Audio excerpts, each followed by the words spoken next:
And I believe this year is going to be the best summit yet. I understand that the family leader has helped cultivate a vibrant network of churches throughout Iowa. And I also understand that this year's summit features a record number of pastors from around the state.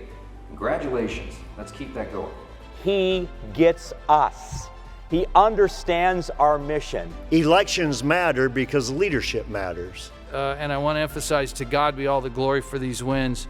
But I just want to know, are you tired of winning yet? With strong support from the family leader in helping to draft and testify on and navigate the bill, Iowa passed the Sex and Gender Clarity Act, becoming the first state in history to remove gender identity from their civil rights code. We passed the fetal heartbeat bill for a second time and by an even wider margin. And as of today, abortions in Iowa are down more than 60%. Without Governor Kim Reynolds, you don't get Director Kelly Garcia. He said there's two primary things that lead people to becoming clients of HHS: social isolation and a lack of hope. I mean, ultimately, government, our relationships with people are meaningful and important, but they're transactional. The work that can come alongside through deep community build and through church is lasting.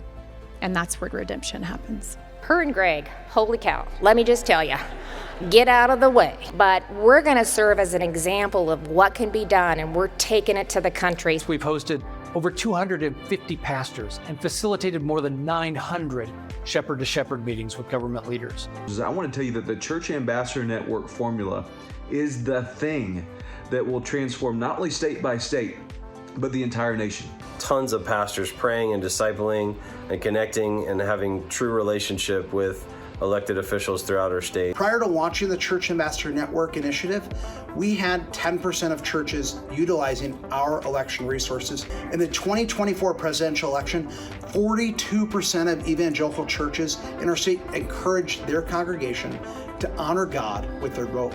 We're grateful for the family leader and all of their direction and their coaching and their resources. To see the church as a valued resource, that's how you're going to win the next generation. But we're anchoring this summit on the sanctity of human life.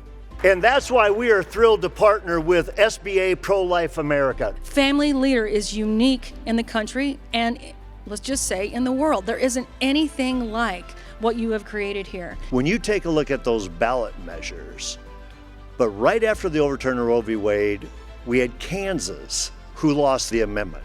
We had Kentucky, who lost the amendment. We had Ohio, who lost the amendment. Recently, we had Florida, who won, Nebraska, who won, South Dakota, who won. What is the formula for success? In a state that is trying to defend itself from having full abortion in their constitutions, the head of that campaign is the governor. And if it's not the governor, you're probably not going to win. Elections matter because leadership matters.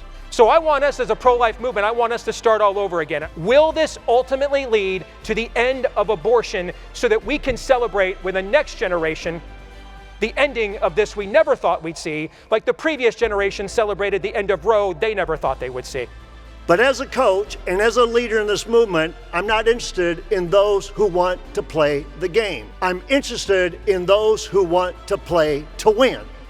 God has a deputized group of men and women, people who have been duly authorized to act on his behalf in history to bring the values of the kingdom up north to the chaos on the field of play in the culture. Why is it imperative that America stand with the nation of Israel? The whole region's rattled. It's a region in darkness, and it's a region without hope.